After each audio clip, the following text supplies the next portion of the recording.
केंद्रीय गृहमंत्री अमित शहा यांचा महाराष्ट्र दौरा रद्द। 15 फेब्रुवारीला अमित शहा अकोला, जळगाव आणि संभाजीनगरच्या दौऱ्यावर येणार होते। युवासेना प्रमुख आदित्य ठाकरेंचा आजपासून नाशिक, जळगावचा दौरा। 2 दिवसांमध्ये एकूण 7 सभा घेणार, तर आज सिन्नर, इगतपुरी आणि नाशिकमध्ये सभा। मराठा आरक्षण प्रश्नी मनोज जरांगे पाटील यांनी केलेल्या आवाहनानुसार महाराष्ट्र बंदची हाक। नाशिकच्या ग्रामीण भागातील मनमाड, नांदगाव या शहरासह इतरही गावं बंद राहण्याची शक्यता।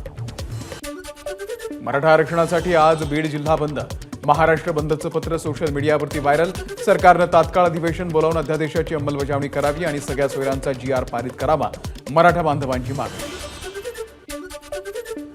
आज सकल मराठा समाजाच्या वतीनं महाराष्ट्र बंदची हाक। याच पार्श्वभूमीवर आज जालना जिल्हा बंद ठेवण्याचं जिल्हाधिकाऱ्यांचं निवेदन। मराठा समाजाकडून आळंदी बंदची हाक। सकाळी 9 वाजता मूक मोर्चाचं आयोजन। मागासवर्ग आयोगाचा अहवाल आला, मात्र तोही स्वीकारला नाही। शिंदे फडणवीस मराठ्यांची फसवणूक करतायत, तर अजित पवारांना मराठ्यांसाठी वेळच नाही। मनोज जरांगेंचं सरकारवरती हल्लाबोल। राज्यामध्ये पंतप्रधानांची एकही सभा होऊ देणार नाही, मनोज जरांगेंचा राज्य सरकारला इशारा। छत्रपती संभाजीनगरचे विभागीय आयुक्त मधुकर आर्दड आणि जालन्याचे जिल्हाधिकारी श्री कृष्णनाथ पांचाळ जरांगेंच्या भेटीला। अध्यादेशाच्या अंमलबजावणीशिवाय येथे येऊ नका, जरांगेंचा शिष्टमंडळाला इशारा। 15 तारखेचं अधिवेशन 20 तारखेपर्यंत पुढे का ढकललं, मनोज जरांगेंचा सवाल। माझा जीव गेला तर महाराष्ट्रामध्ये राहणार नाही, महाराष्ट्रामध्ये दुसरी श्रीलंका होईल, मनोज जरांगे यांचा सरकारला इशारा। शिवसेना आमदार अपात्रता प्रकरणामध्ये 1 मार्च रोजी सुनावणी। नार्वेकरांच्या निर्णयाच्या विरोधात ठाकरे गटाची सुप्रीम कोर्टात याचिका। राष्ट्रवादी आमदार अपात्र सुनावणी निकाल 15 तारखेला दिला जाणार। शिवसेना निकालानंतर आता राष्ट्रवादीच्या निकालाकडे लक्ष। भाजपमध्ये प्रवेश केल्यानंतर अशोक चव्हाणांनी सोशल मीडियावरती पोस्ट केली व्हायरल। तोच विचार, तीच दृष्टी, सबका साथ सबका विश्वास अशा आशयाची केली पोस्ट। अशोक चव्हाणांच्या पाठिंब्यामुळे महायुती सरकार मजबूत, मुख्यमंत्री एकनाथ शिंदेंचं वक्तव्य। अशोक चव्हाणांच्या पक्षप्रवेशानंतर लातूर आणि सोलापूरमधील सुमारे 150 जण भाजपमध्ये। प्रदेशाध्यक्ष चंद्रशेखर बावनकुळे आणि मुंबईचे अध्यक्ष आशिष शेलार यांच्या उपस्थितीमध्ये पक्षप्रवेश। काँग्रेसचे आणखी 2 आमदार हे भाजपच्या गळाला। देगलूर विधानसभेचे आमदार जितेश अंतापूरकर आणि नांदेड दक्षिण विधानसभेचे आमदार मोहन हंबर्डे काँग्रेसचा राजीनामा देण्याची शक्यता, सूत्रांची माहिती। मुंबईमधील यशवंतराव चव्हाण सेंटर येथे महाराष्ट्र काँग्रेस प्रभारी रमेश चेन्नीथला यांनी घेतली शरद पवारांची भेट। यावेळी विरोधी पक्षनेते विजय वडेट्टीवार, बाळासाहेब थोरात, वर्षा गायकवाड यांच्यासह अन्य नेत्यांची उपस्थिती। महाविकास आघाडी आणि जागा वाटपासंदर्भात शरद पवारांशी चर्चा झाली। लवकरच जागा वाटप करून महाविकास आघाडीचा कार्यक्रम निश्चित करणार, महाराष्ट्र काँग्रेस प्रभारी रमेश चेन्नीथलांची माहिती।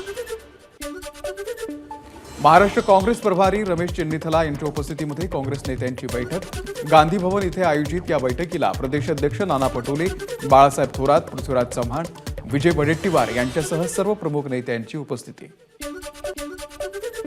अशोक चव्हाणांनी पक्ष सोडण्याचं कारण सांगावं, पक्ष सोडून जाणाऱ्यांना जनता स्वीकारणार नाही। चव्हाण भाजपमध्ये गेले म्हणून कमजोर न होता आणखी ताकदीने लढू, रमेश चेन्नीथला यांचा निर्धार।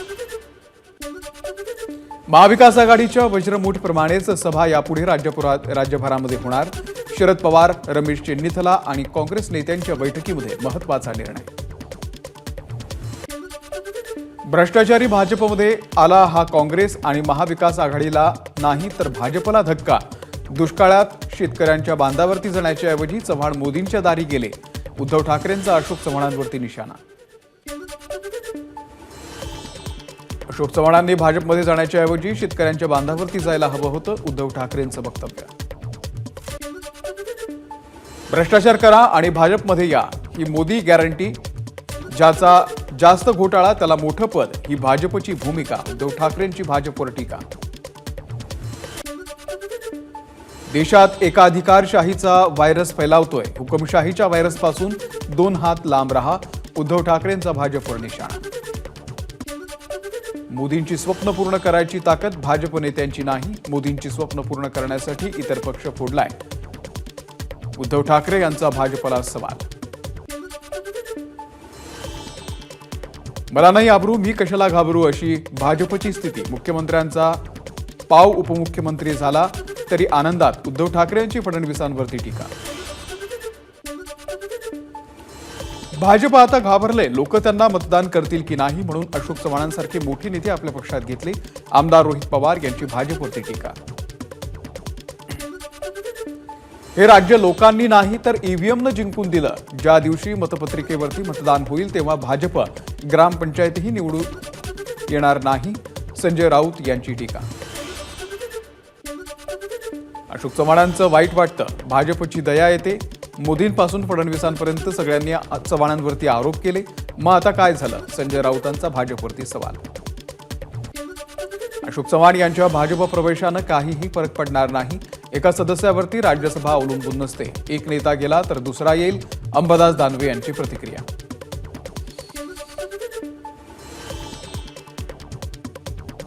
मला महाविकास आघाडी आणि इंडियामधील सर्वच सहकाऱ्यांना सांगायचंय, इतिहास लढणाऱ्यांचा लिहिला जातो, पळपुट्यांचा नाही. अनिल देशमुख यांचे ट्विट. अशोक चव्हाणांचा निर्णय चुकीचा, काँग्रेस पक्षानं त्यांना मोठी पदं दिली, मात्र तरीही त्यांची इच्छा पूर्ण होत नसेल तर ईश्वरच त्यांना पाठराखण करू शकतो. चव्हाणांचे कट्टर समर्थक राजुरा विधानसभेचे आमदार सुभाष धोटे यांची प्रतिक्रिया. भाजपनं वरिष्ठांना डावलून अशोक चव्हाणांना पद दिलं, काँग्रेस प्रदेशाध्यक्ष नाना पटोले यांचा भाजपवरती निशाणा. भाजपमधील माणसं काँग्रेसमध्ये आणण्यासाठी आम्ही आमची माणसं तिकडे पाठवली, पटोलेंचं मिश्किल वक्तव्य. कालपर्यंत तुम्हाला जे भ्रष्ट वाटत होते त्यांनी असं काय केलं की अचानक तुम्हाला ते पूजनीय वाटू लागले, नाना पटोलेंचा भाजपला सवाल. निर्लज्जपणाचीही एक सीमा असते, पटोलेंचा भाजपवरती निशाणा.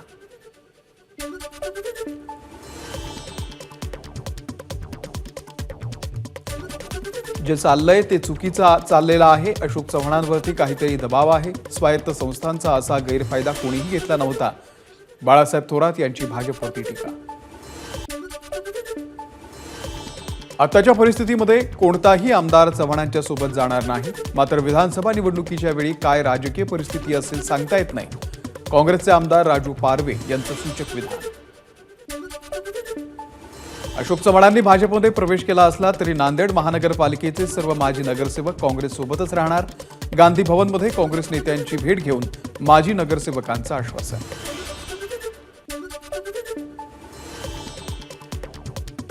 मुंबई काँग्रेसला गळती लागणार नाही, पक्षाची उत्कृष्ट कामगिरी करून दाखवू, वर्षा गायकवाड यांचा विश्वास. राहुल गांधी वारंवार ओबीसींचा अपमान करतात म्हणून ओबीसी नेते भाजपमध्ये येत आहेत. महाविकास आघाडीकडे एकही उमेदवार नसेल अशी अवस्था आहे, चंद्रशेखर बावनकुळेंचं वक्तव्य. राज्यसभा आणि लोकसभेतही आम्हाला चांगला प्रतिसाद मिळेल, मुख्यमंत्री सुद्धा आघाडीचाच होईल, फडणवीस पुन्हा विरोधी पक्षनेते होणार, बाळासाहेब थोरात यांचा विश्वास. जनता काँग्रेसच्या सोबत आहे, अफवांवरती विश्वास ठेवू नका, मी शेवटपर्यंत काँग्रेसच्या सोबतच राहणार, नाना पटोलेंचं वक्तव्य. रत्नागिरी सिंधुदुर्ग लोकसभा मतदारसंघामधून नारायण राणे, मुंबई लोकसभेमधून पियुष गोयल तर राज्यसभेसाठी अशोक चव्हाण यांना भाजप उमेदवारी देणार, सूत्रांची माहिती. स्वतःच्या पायावरती धोंडा मारण्याचं काम भाजपनं केलेलं आहे. भाजपमध्ये सगळा चायना माल होणार, अशी कधी वापरले जातील कधी फेकले जातील हे कळणार सुद्धा नाही, विजय वडेट्टीवारांचं वक्तव्य. एकनाथ खडसेंशी अद्याप कोणताही संपर्क झालेला नाही, पण मोदींना साथ देण्यासाठी जे कोणी येईल त्यांचं स्वागत करू, भाजप प्रदेशाध्यक्ष चंद्रशेखर बावनकुळेंची भूमिका. आम्ही सगळे एकत्र आहोत, राज्यसभा निवडणूक जिंकू, काँग्रेसचे ज्येष्ठ नेते बाळासाहेब थोरात यांचा विश्वास.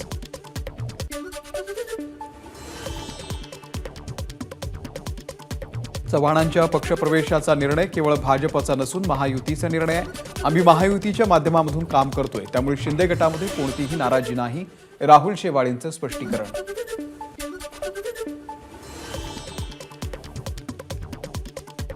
ज्या भाजपचा उदय शिवसेनेच्या बोटाला धरून झाला, त्याच भाजपनं शिवसेना संपवण्याचा घाट घातला, ठाकरे गटाचे खासदार संजय जाधव यांचा भाजपवर निशाणा. वर्ध्यामध्ये 18 फेब्रुवारीला प्रकाश आंबेडकरांची सभा. बोरगाव इथल्या सभेमध्ये गणेशनगर मैदानामध्ये वंचितची स्वाभिमानी महाएल्गार सभा होणार. उद्धव ठाकरे शिर्डी लोकसभा मतदारसंघाच्या दौऱ्यावर असताना शिवसेना उपनेते बबनराव घोलप मुख्यमंत्री शिंदेंच्या भेटीला. शिर्डी लोकसभा निवडणुकीसाठी बबनराव घोलप इच्छुक, मात्र भाऊसाहेब वाकचौरे निवडणूक लढवण्याची शक्यता. अजित पवारांचं शासकीय निवासस्थान देवगिरी बंगल्यावरती राष्ट्रवादी काँग्रेसची महत्वाची बैठक पडली पार. राष्ट्रवादीचा राज्यसभेचा उमेदवार ठरवण्यावरती झाली चर्चा. महाराष्ट्र राज्य मार्ग परिवहन महामंडळाच्या 5150 इलेक्ट्रिक बस योजनेचं लोकार्पण. ठाण्याच्या खोपट बस स्थानक येथे आयोजित लोकार्पण सोहळ्याला मुख्यमंत्र्यांची उपस्थिती. पीक विमा योजनेच्या अंमलबजावणीमध्ये सुधारणा करण्यासाठी समिती नेमणार. कृषी मंत्री धनंजय मुंडे यांच्या अध्यक्षतेखाली झालेल्या बैठकीत निर्णय. सिंधुदुर्गमध्ये बदलत्या हवामानाचा देवगड हापूस आंब्यावरती परिणाम. महागडी औषधं वापरून देखील रोगावरती परिणाम दिसत नसल्यानं नितेश राणेंनी कृषी अधिकाऱ्यांना घेतलं फैलावर. जालना ते जळगाव रोडवरती केदारखेडा येथे मराठा आंदोलकांकडून टायर जाळून निषेध. मनोज जरांगे यांच्या समर्थनार्थ महाराष्ट्र बंदचं सकल मराठा समाजाच्या वतीनं आवाहन. अकोल्याच्या पारस येथे सर्वपक्षीय सौर ऊर्जा प्रकल्प विरोधी कृती समितीचा मोर्चा. पारसमधील औष्णिक विद्युत प्रकल्प नागपूरच्या खापरखेडामध्ये हलवण्याच्या निर्णयाला ग्रामस्थांसह सर्वपक्षीयांचा विरोध. गडचिरोलीच्या देसाईगंज तालुक्यातील शेतकऱ्यांचं चक्काजाम आंदोलन. 24 तास अखंडित वीज पुरवठा देण्याची मागणी. आंदोलनामध्ये मोठ्या संख्येनं शेतकऱ्यांचा सहभाग. उल्हासनगर गोळीबार प्रकरणामध्ये आमदार गणपत गायकवाड यांना उल्हासनगर न्यायालयामध्ये हजर करणार. न्यायालय परिसरामध्ये गर्दी होऊ नये यासाठी पोलिसांनी लागू केली जमावबंदी. समीर वानखेडेंनी ईडीच्या कारवाईच्या विरोधात हायकोर्टामध्ये केली याचिका. ईडीनं दाखल केलेल्या गुन्ह्याचा तपास दिल्लीला वर्ग करणं चुकीचं, वानखेडेंचा दावा. वानखेडेंच्या याचिकेवरती 15 फेब्रुवारीला सुनावणी. भिवंडीमधील आदर्श पार्क येथील मातीच्या मडक्याच्या दुकानाला लागली भीषण आग. लगतच्या झोपडीमध्ये सिलेंडरचा स्फोट झाल्यानं आग लागल्याची माहिती. चालकाचं नियंत्रण सुटल्यानं भरधाव टँकर घरावरती आदळला. पालघरच्या टेटवाडी गावाजवळची घटना. अपघातामध्ये घरगुती साहित्याचं नुकसान तर एक महिला जखमी. यवतमाळच्या उमरखेडमध्ये 2 जिवंत काडतुसांसह 30,000 रुपयांचा देशी कट्टा जप्त. एका आरोपीला अटक. उमरखेडमध्ये स्थानिक गुन्हे शाखेची कारवाई. पुण्यात बदलीच्या आदेशासाठी उपमुख्यमंत्र्यांचं बनावट लेटर हेड. सही आणि ईमेल बनवण्याचा धक्कादायक प्रकार उघड. गृह विभागाची माहिती. एबीपी माझा, उघडा डोळे बघा नीट.